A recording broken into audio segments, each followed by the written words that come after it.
A blessed day, brethren. This is Jovi Villanueva Binaya. You are listening to the Word for the Season series of the Jesus is Lord Church Worldwide podcast. Thank you for joining us as we meditate on God's timely message for us today.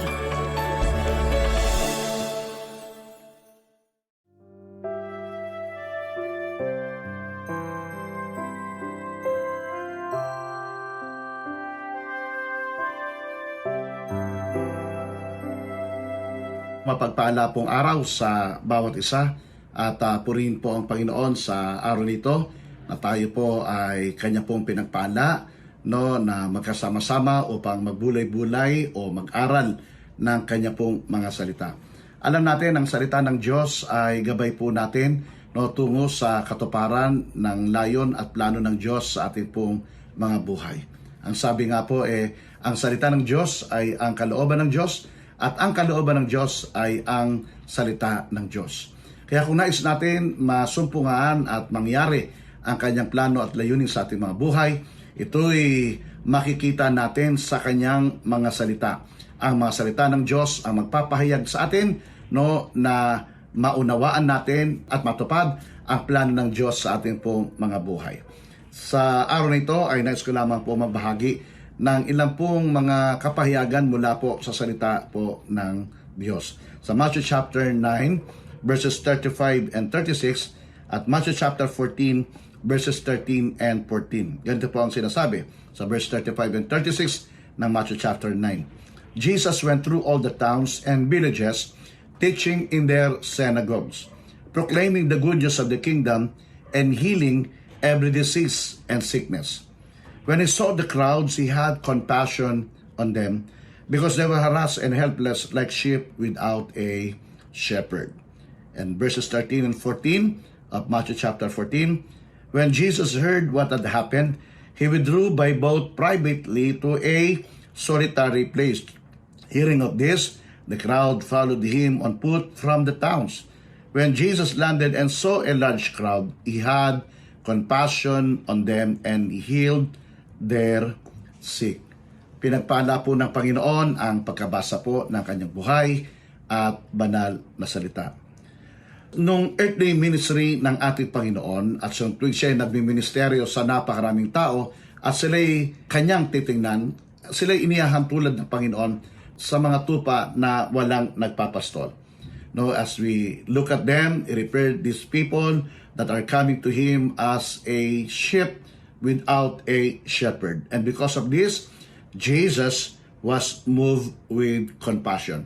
Ang puso ng Panginoon ay bigat na makita ang napakaraming taong ito na wala ang pagliligtas ng Diyos at patungo sa kapahamakan. Kaya sabi ho ng verse 36 ng Matthew chapter 9, when he saw the crowds, he had compassion on them, because they were harassed and helpless like a sheep without a shepherd. And that's why ang passage na ito ay magpapakita sa atin ng kahabagan ng Panginoon sa mga taong wala pang pagkakilala sa Kanya at hindi nasusumpungan ang Kanyang pagliligtas. Or Jesus' compassion for the unsaved soul. So Jesus was moved with compassion.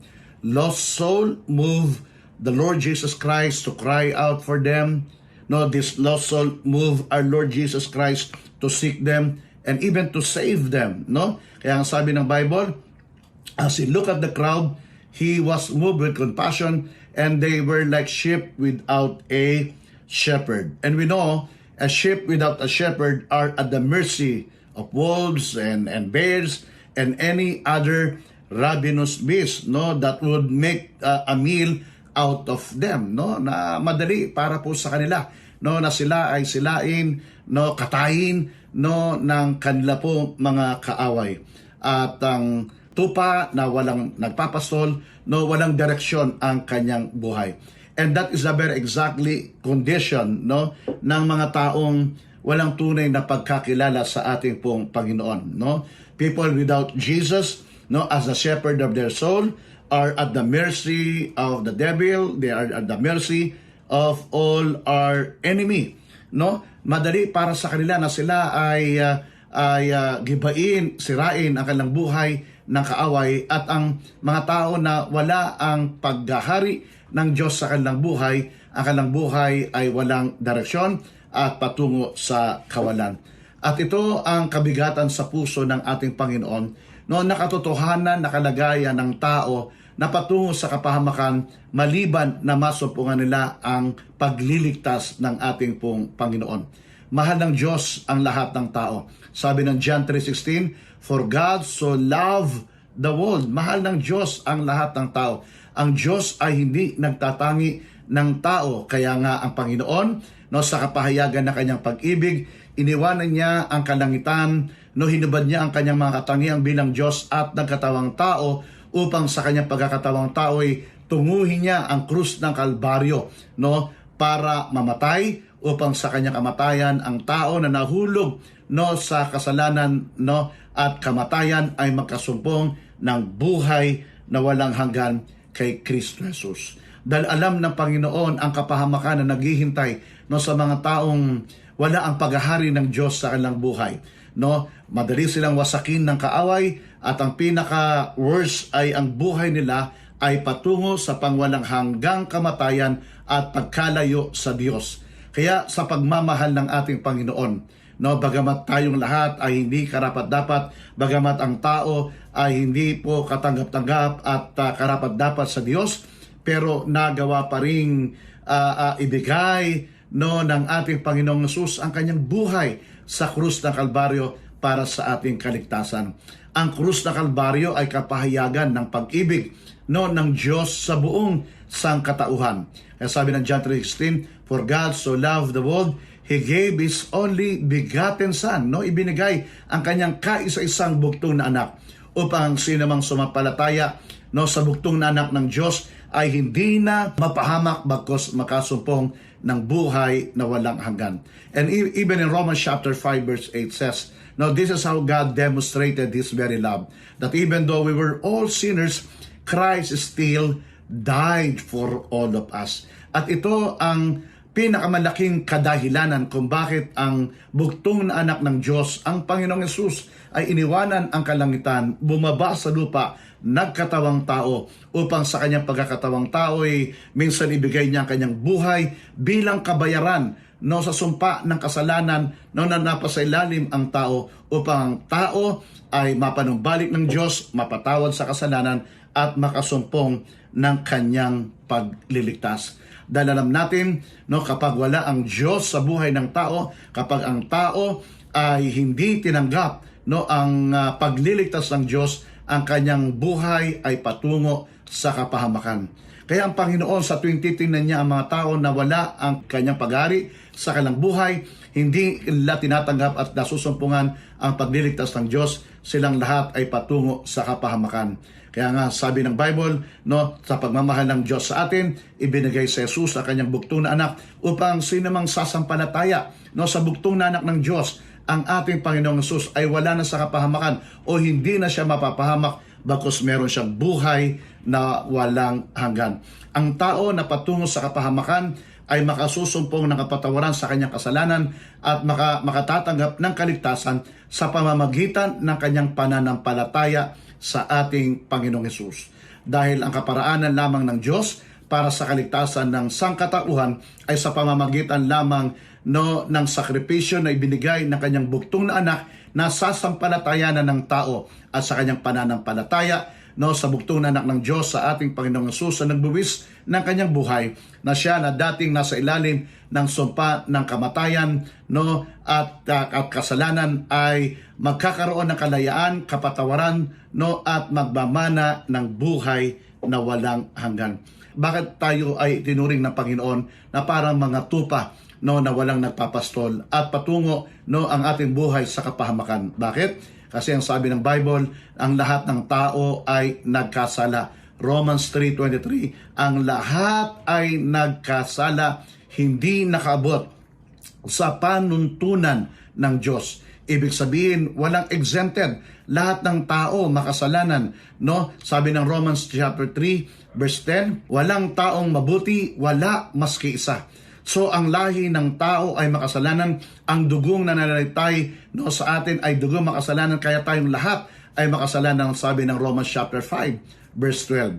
At ang napakalungkot nito, ang kabayaran ng kasalanan ay kamatayan, ang sabi ng Romans chapter 6:23. So kung ang lahat ng tao ay makasalanan, ang tao ay nasa ilalim ng sumpa ng kasalanan, kamatayan at kapahamakan. Ngunit purihin ng Panginoon.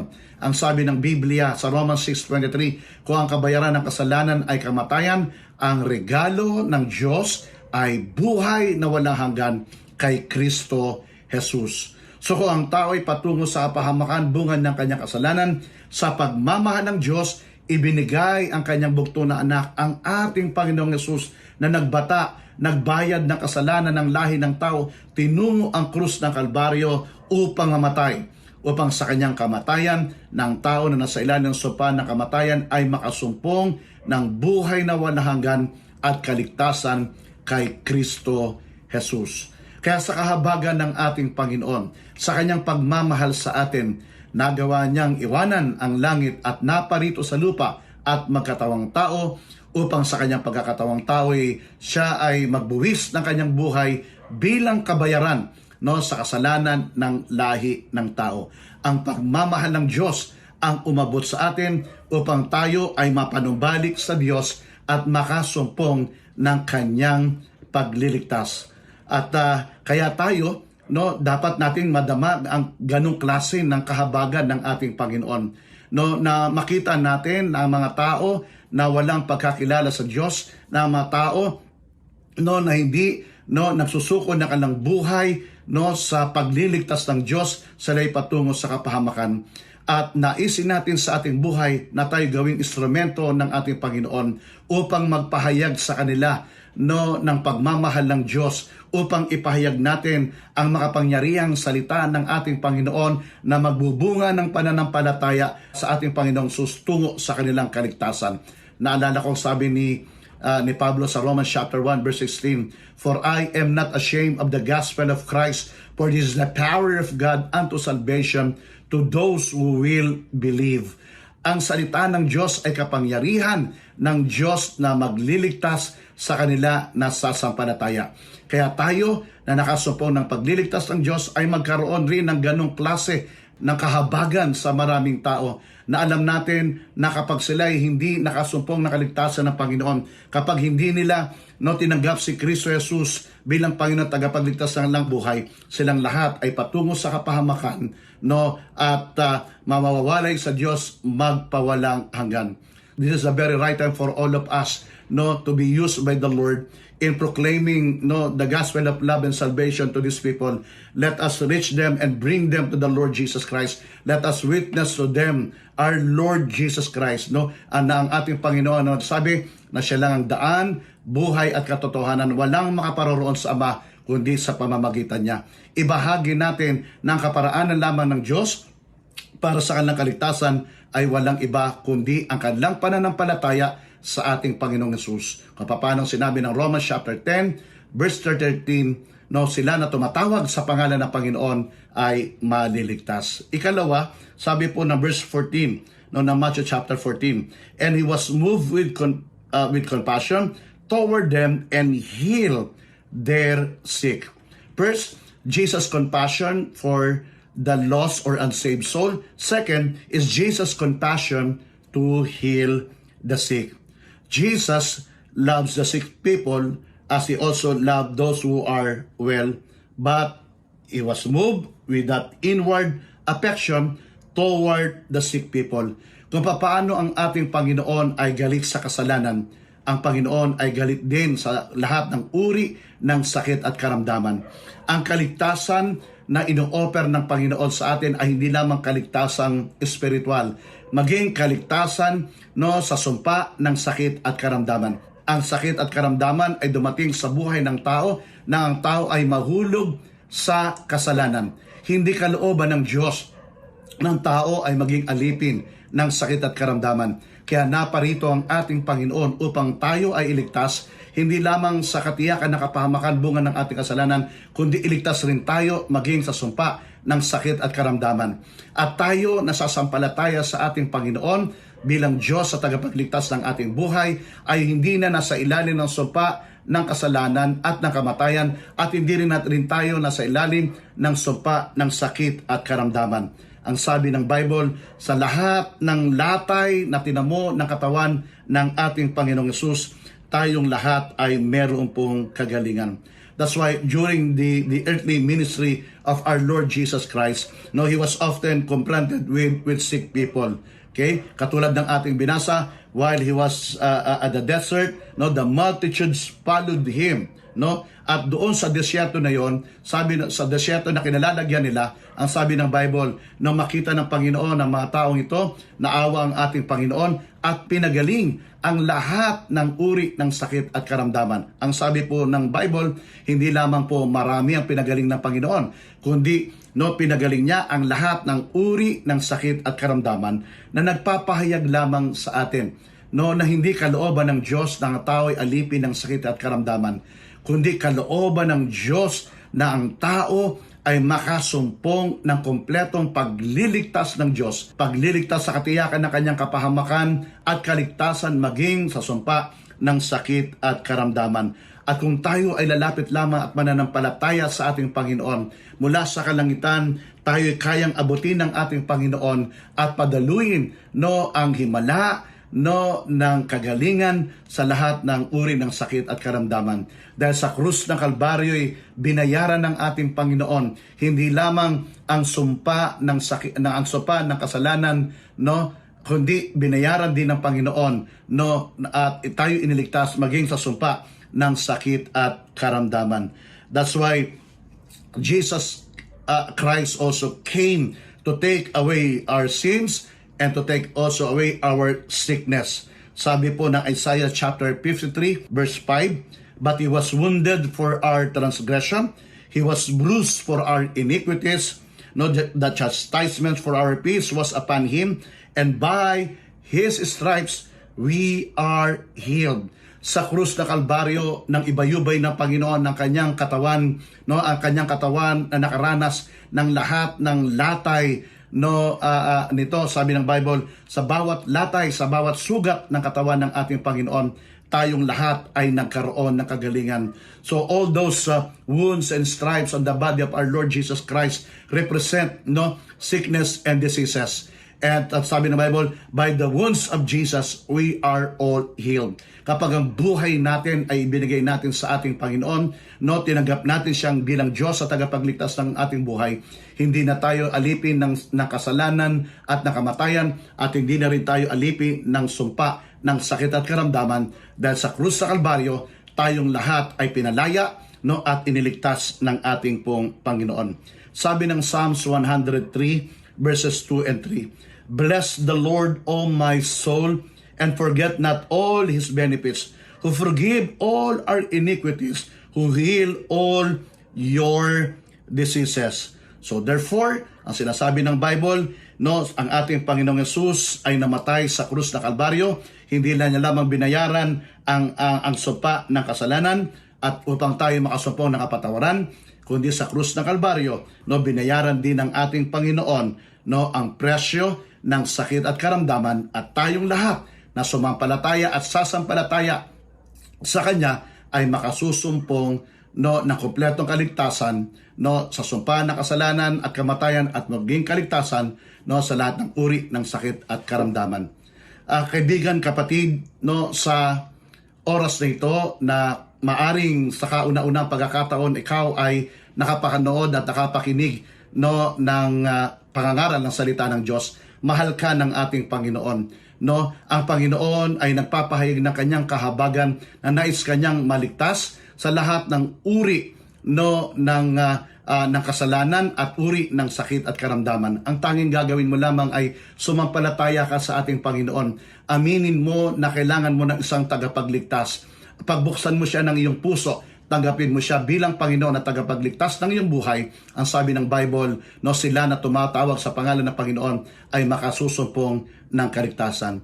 Kaya sa araw na ito, nais kong ikaw ay pangunahan sa isang maikling panalangin ng pagtanggap at pagkilala kay Kristo Jesus bilang Diyos at tagapagligtas ng iyong buhay.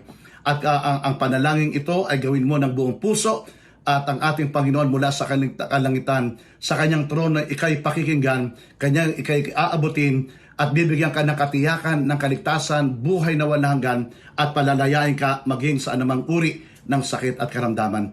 Kaya sa araw na ito, nais ko lamang ikaw ay yumuko at tumikit at sumunod ka lamang sa isang maikling panalangin. Sabihin mo, Panginoong Hesus, maraming salamat sa iyong pag-ibig sa akin. Narito po ako, nagsusuko ng aking buhay.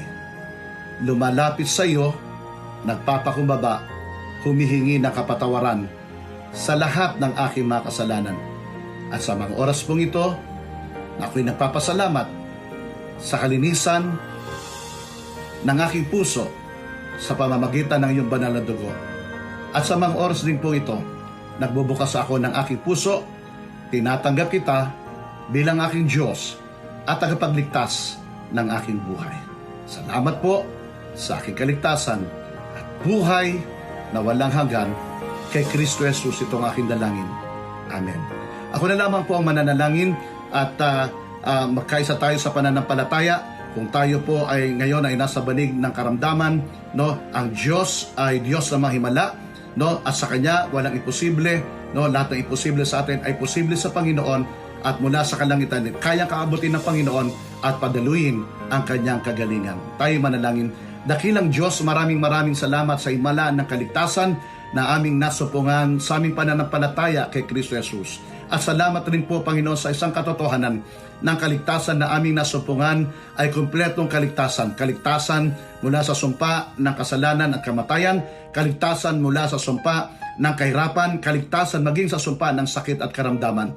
Panginoon, sila na sumusubaybay, Panginoon, sa mga oras na ito, kung sila man ay nasa banig ng karamdaman, iunat mo ang iyong mapaghimalang kamay at padaluin mo ang kagalingan, at sinasaway namin at inuutusan namin, Panginoon, ang lahat ng uri ng sakit karamdaman na matunaw at maalis sa kanilang mga katawan, at padaluin mo, Panginoon, ang himala ng kagalingan sa pangalan po ng aming Panginoong Hesus. Maaring tinanggihan na sila ng doktor, Panginoon, at sinasabing wala ng pag-asa, pero Lord, ang kanilang pag-asa ay inilalapit namin sa iyo. Kayo na aming Diyos, sa inyo walang mahirap gawin. Ay Panginoon, padaluin niyo, Panginoon, ang himalang ito at pagalingin ang bawat isa sa kanila na sumusubaybay ngayon sa pangalan po ng aming Panginoong Hesus. At Panginoon, pagpalain mo rin ang bawat isa, palayain maging sa sumpa ng kahirapan, magbukas ka ng langit at padaluin mo, Panginoon, ang lahat ng mga biyaya at mga pagpapala sa kanilang mga buhay sa pangalan po ng Panginoong Hesus. Salamat po, Ama. Kiniklaim na po namin ang lahat ng katugunan sa aming mga panalangin dahil kayo po ay Diyos na tumutugon sa aming mga panalangin at nagbubukas ng langit upang padaluin ang lahat ng mabiyaya at pagpapala sa pangalan po ng aming Panginoong Hesus. Salamat po sa kaligtasang espiritual, salamat sa kaligtasang pisikal, salamat sa kumpletong kaligtasan na aming nasumpungan sa aming pong pananampalataya sa aming Panginoong Hesus. Ito po ang aming dalangin. Amen and Amen. So purihin po ang Panginoon, patuloy tayong pagpalain ng ating Panginoon at magpasakop sa Kanya pong pag-iingat sa ating mga buhay. God bless you all.